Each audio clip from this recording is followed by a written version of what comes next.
Hello and welcome to another author conversation with Publishizer. I'm Anna and I am pleased to be joined today by Richard Sandberg and Yvonne Agee to talk about their upcoming book, Twas Christmas Night. Thank you both so much for being here. You're welcome. Good to see you, Anna. Good to see you too. Before we dive into some questions about the book, could you both take just a moment to introduce yourselves to our audience? You want to go first? No, you go first. You're there. All right. So I'm Richard Sandberg. I'm the pastor at Louisa Baptist Church. I've been in ministry now 15 years. I have a beautiful wife with 3 beautiful kids, a daughter who's about to be 13, a son who's about to be 11, and a 3-year-old daughter. And this project kind of began with them, and as a father, it means a lot to me. As well as a pastor, to be able to share this story. I'm Yvonne Agee, and I illustrated Richard's book. What an honor that's been.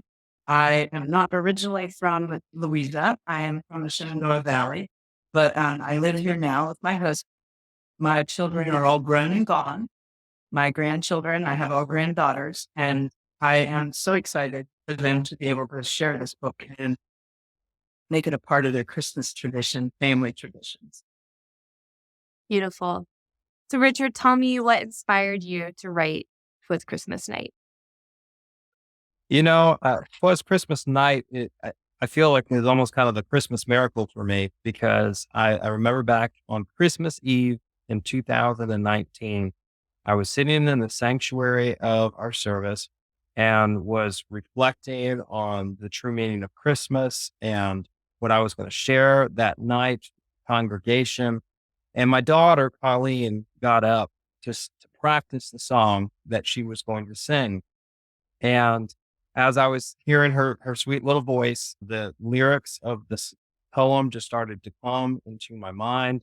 I ran out of the sanctuary, ran back to my office, started typing furiously. It was probably 3 p.m. The service was going to start at 5 o'clock. I had to say something in between each of the segments of the service. And I'd written that first segment of the poem. And then it kind of occurred to me, well, I wonder if I could write a little segment for each part of the service. And so I just started typing 5 minutes before the Christmas Eve service was starting. I finished the poem, go into the service and share it with the congregation for the first time. And with a few changes here and there, some smoothing some things out, but it's pretty much the exact same poem that the Lord inspired me with on that first Christmas night. As a father of 3 children, what has Twas Christmas Night meant to you personally to create?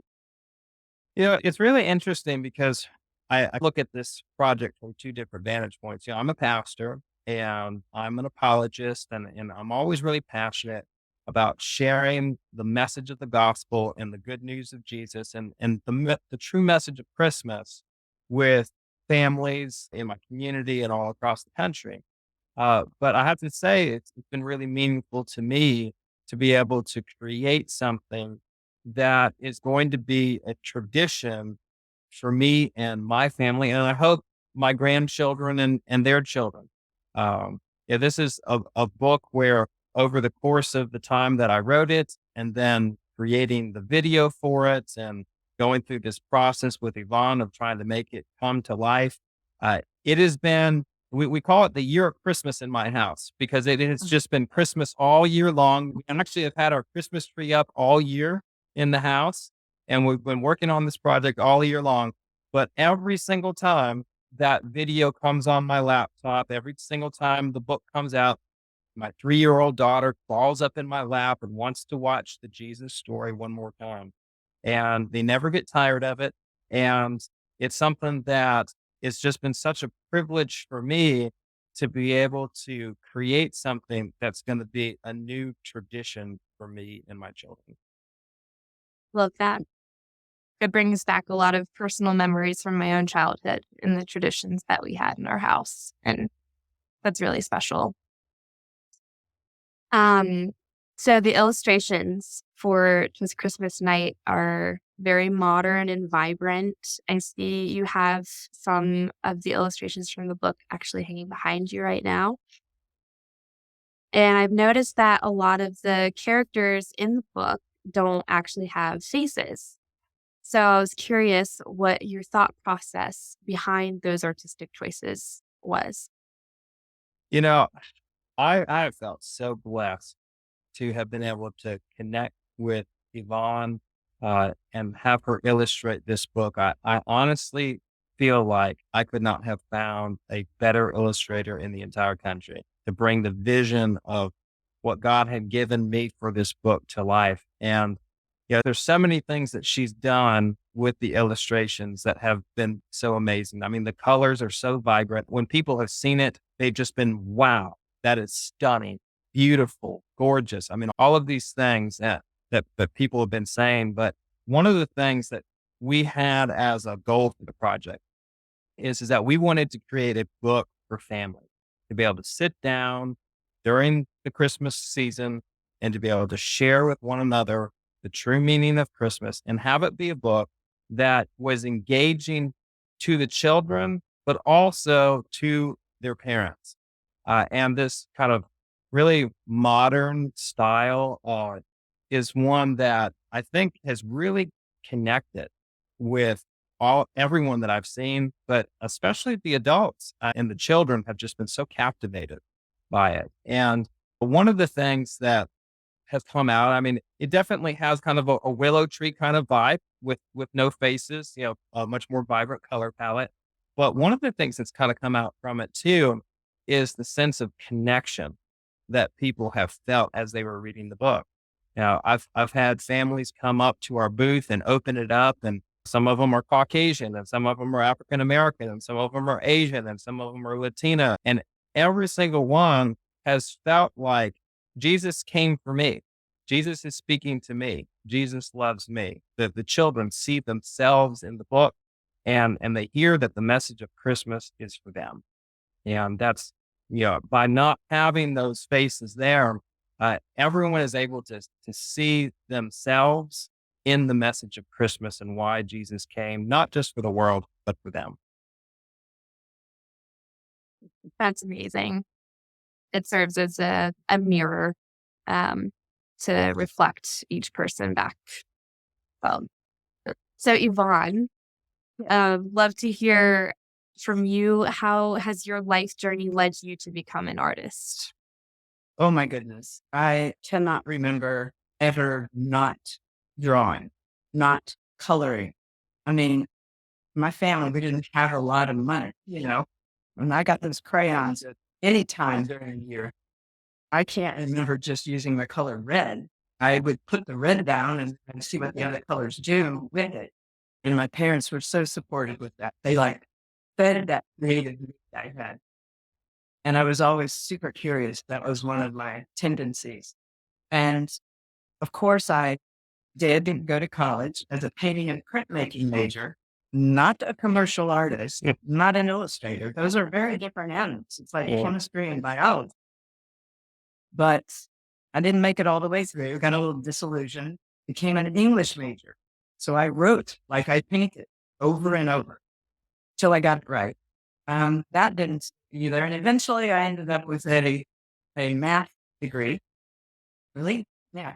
And education. And then I got a master's degree and then I did postgrad, and none of that had anything to do with art. So I spent 4 decades kind of down a different path.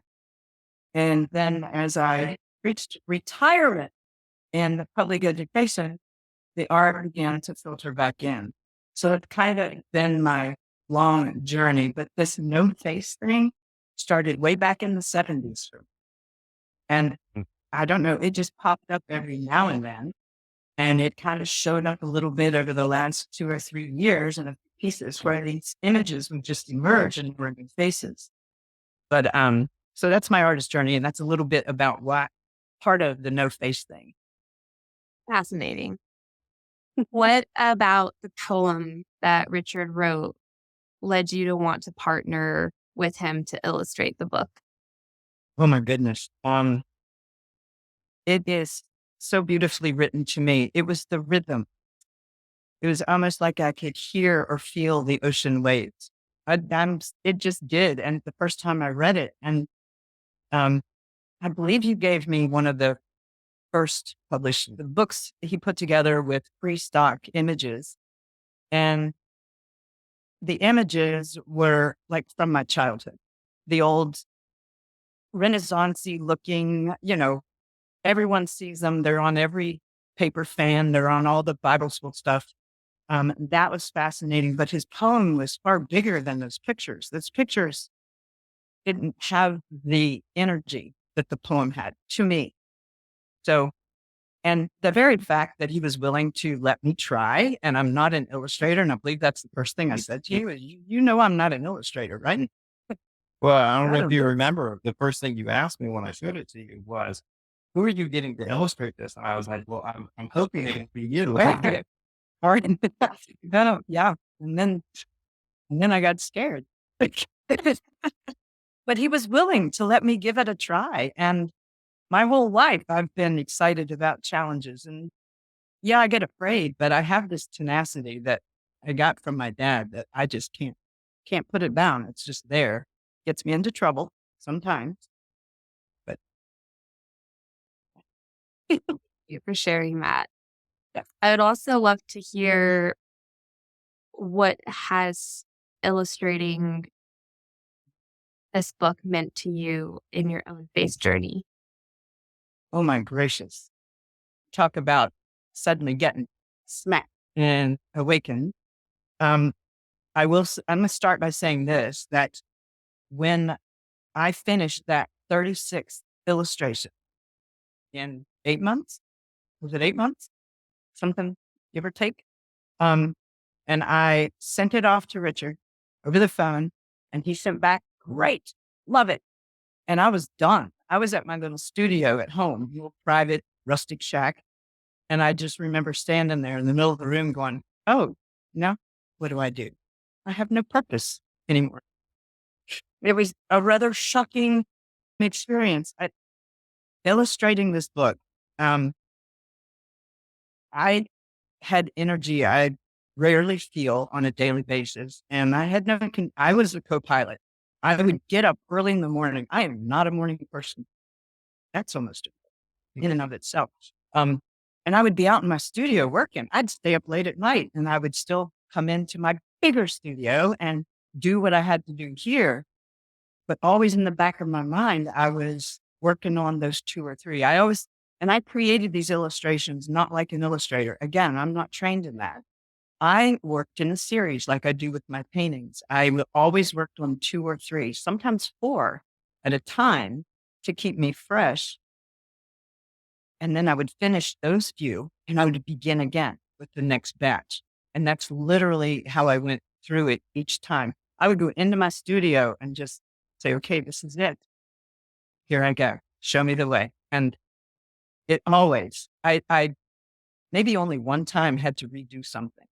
And you were right, which I think we did one, but and he was right about it. He was right. But honestly, I've had so much feedback from people about the illustrations, but I think that the one thing that somebody said to me frequently that stuck with me is that they said, I feel like these illustrations are inspired of God. And I agree with that. I really feel that spiritual connection to art. The images that you have behind you there, is there anything that you would like to share specifically about any of these images or describe them, talk about them a little bit? every single one of them I did as if it was its own painting. So again, not being trained as an illustrator, I'm sure they don't approach it that way, but it worked for me. Each one of them was so much fun. And I'm not a watercolorist. Heaven help me. I'm not. And heaven did. And I don't know. I just approached him as a painting. I just let go. I let it come out. I would read his words. I would look at the image that he chose as a reference photo. And then I would go from there with the idea that I want each one to be open to every human that looks at it. Can they find themselves in this somewhere? Can they be one of these characters? What I found really interesting about, how this project has kind of taken on a life of its own. It's one of those things where the meaning of the art is so often interpreted by the person who's seeing it. And of course, there was a message in this book that stands on its own, but I wasn't really prepared as people would be going through and flipping through the book and seeing each one of these images, how they can connect with certain ones and how it would so speak to them. The image of Mary and her just trusting God and the kind of the peace and tranquility and the migrants. That's my wife's favorite image, is she just really connects with Mary. But then each person who opens up the book finds something in there that they resonate with and connect with. They really are stunning images. And I appreciate you sharing a bit about your process behind them and how you worked together. Um, why should someone consider supporting Twas Christmas Night? So I think that there's several reasons. I'll start on the personal level. I think that it is so important for Christian parents and Christian grandparents to be able to establish traditions in their family that communicate and celebrate their faith and the true meaning of Christmas. And we do so many different things in our culture.